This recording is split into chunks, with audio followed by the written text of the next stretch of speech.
guys, welcome to Hair Science of Beauty. இன்னைக்கு நம்ம எதை பத்தி பேச போறோம்னு பாத்தீங்கன்னா கண்டிஷனருக்கும் மாஸ்க்குக்கும் உள்ள டிஃபரன்சஸ் தாங்க நம்ம பார்க்க போறோம். கண்டிஷனர் வந்து பாத்தீங்கன்னா நம்ம டெய்லி கூட யூஸ் பண்ணலாங்க. தென் வந்து மாஸ்க் வந்து பாத்தீங்கன்னா வீக்லி ஒன்ஸ் ட்வைஸ் யூஸ் பண்ணனா கூட போதுங்க. தென் கண்டிஷனர் வந்து பாத்தீங்கன்னா நம்ம ஹேரோட சர்ஃபேஸ் லேயர்ல போய் அது ஒர்க் பண்ணி தருங்க. இதனால நம்ம ஹேர்ல வந்து சைனியாகவும் ஸ்மூத்தனாகவும் தென் டேங்கிள்ஸ் ஃப்ரீயாகவும் ஹேரை வந்து மேனேஜபிளாகவும் வச்சுக்கோங்க. தென் வந்து மாஸ்க் வந்து பாத்தீங்க அப்படின்னா நம்ம ஹேரோட இன்னர் லேயர்ல போய் ஒரு டீப்பா ஒரு ட்ரீட்மெண்ட் கொடுக்கறதுனால நம்ம ஹேரை வந்து சைனியாகவும் எக்ஸ்ட்ரா ஸ்மூத்தனாகவும் எக்ஸ்ட்ரா மாய்ஸ்டராகவும் தென் எக்ஸ்ட்ரா நரிஷ்மெண்ட் ஆகவும் தென் நம்ம ஹேர்ல வந்து என்ன ப்ராப்ளம்ஸோ அதை வந்து நமக்கு ரிப்பேர் பண்ணி தருங்க. தென் வந்து பாத்தீங்கன்னா நம்ம ஹேரை வந்து ரொம்ப ஹெல்த்தியாகவும் வச்சுக்கோங்க. தென் வந்து கண்டிஷனர் வந்து பாத்தீங்க அப்படின்னா நம்ம ஹேரோட மிட் லென்த்ல இருந்து எட்ஜ் வரைக்கும் நம்ம யூஸ் பண்ணலாங்க. தென் ஸ்கால்ப்ல வந்து யூஸ் பண்ணக்கூடாது. ஸ்கால்ப்ல யூஸ் பண்ணணும் அப்படின்னா நமக்கு ஹேர் ஃபால் ஆகுங்க. தென் வந்து மாஸ்க் வந்து பாத்தீங்க அப்படின்னா மிட் லென்த்ல இருந்து ஃபுல் ஹேருக்குமே நம்ம யூஸ் பண்ணலாம். தென் ஸ்கால்ப்லயும் படலாங்க. இதனால பாத்தீங்க அப்படின்னா நமக்கு ஒன்றும் ஹேர் ஃபால் ஆகாதுங்க. இதுல வந்து நியூட்ரியன்ஸ் வந்து அதிகமா இருக்கு. இது வந்து நம்ம ஹேர்ல ஸ்கால்ப்ல பட்டாலும் நம்ம ஹேர்ல பட்டாலும் இது வந்து நமக்கு எக்ஸ்ட்ரா ஹேரை வந்து ஸ்ட்ரென்தன் பண்ணி கொடுத்து ஹெல்த்தியாகவும் வச்சுக்கோங்க.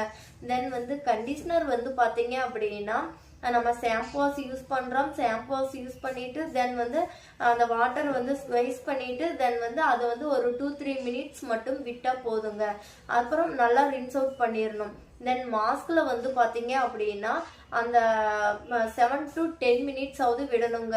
ஏன் அப்படின்னா அந்த ஹேர்ல வந்து என்ன ப்ராப்ளம்ஸோ அதை வந்து நமக்கு இன்னர் லேயர்ல போய் டீப்பா ட்ரீட்மெண்ட் பண்றதுனால அந்த ப்ராசஸிங் டைம் விட்டாதான் அதனுடைய ரிசல்ட்டும் நல்லா இருக்குங்க. இப்போ வந்து நம்ம கண்டிஷனர் யூஸ் பண்ணும் போது பாத்தீங்க அப்படின்னா நம்ம இன்னைக்கு ஹேர் வாஷ் பண்றோம் தென் நாளைக்கு ஹேர் வாஷ் பண்றோம் அப்படின்னா நம்ம கண்டிஷனர் யூஸ் பண்ணும் போது நமக்கு டேங்கிள்ஸ் ஃப்ரீயாகவும் இருக்கும், சைனியாகவும் இருக்கும், ஸ்மூத்தனாகவும் இருக்கும்.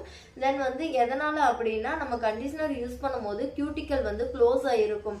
கியூட்டிக்கல் க்ளோஸ் ஆயிருக்கும் போது பாத்தீங்கன்னா எந்த டஸ்டும் வந்து அதுல ஃபார்ம் ஆகாம இருக்கும். தென் மாஸ்க்ல வந்து பாத்தீங்க அப்படின்னா நமக்கு வந்து அந்த ஹேரை வந்து ரிப்பேர் பண்ணி தரதுனால டீப்பா இன்னர் லேயர்ல ரிப்பேர் பண்ணி ட்ரைனஸ் எல்லாம் போக்கி அந்த ஹேரை வந்து ஹெல்த்தியாகவும் வச்சுக்கிறதுனால இதனுடைய ரிசல்ட் பாத்தீங்க அப்படின்னா நமக்கு ரொம்ப லாங் ஸ்டேவாகவும் இருக்குங்க. கண்டிஷனர் வந்து பாத்தீங்க அப்படின்னா கொஞ்சம் நல்ல தின் ஹேருக்கு நம்ம யூஸ் பண்ணலாங்க. தென் வந்து மாஸ்க் வந்து பாத்தீங்க அப்படின்னா நல்லா ஹேர் வந்து திக்கு ஹேரா இருக்கு, பிக்மெண்ட் அதிகமா இருக்கு அப்படின்னா தென் அதுக்கு வந்து மாஸ்க் நம்ம யூஸ் பண்ணனாதான் அதுக்கு வந்து ரிசல்ட் வந்து நல்லா இருக்குங்க. தென் வந்து மாஸ்க்கும் கண்டிஷனரும் யூஸ் பண்றது அவங்கவுங்க டிபெண்ட்ஸ் ஆன் த ஹேரை பொறுத்துங்க. தென் வந்து ரெண்டுமே வந்து அட்டன் டைம் யூஸ் பண்ணலாமான்னு கேட்டா தென் வந்து இந்த ஹேர் நம்ம மாஸ்க் யூஸ் பண்றதுனால எந்த ப்ராப்ளமும் கிடையாது, கண்டிஷனர் யூஸ் பண்றதுனால எந்த ப்ராப்ளம்ஸும் கிடையாதுங்க. நம்ம அந்த ப்ராடக்டை வந்து நம்ம எப்படி யூஸ் பண்றோம் அப்படிங்கிறது தாங்க இருக்கு.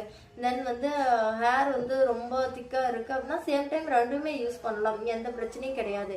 இதுல வந்து மாஸ்க்ல வந்து நியூட்ரியன்ஸ் அதிகமா இருக்கிறதுனால நமக்கு ரிசல்ட்டும் லாங் ஸ்டேவாகவும் இருக்கும். தென் இதுல இன்கிரீடியன்ஸும் வந்து மாஸ்க்ல வந்து இன்கிரீடியன்ஸும் வந்து கொஞ்சம் அதிகமா இருக்குங்க.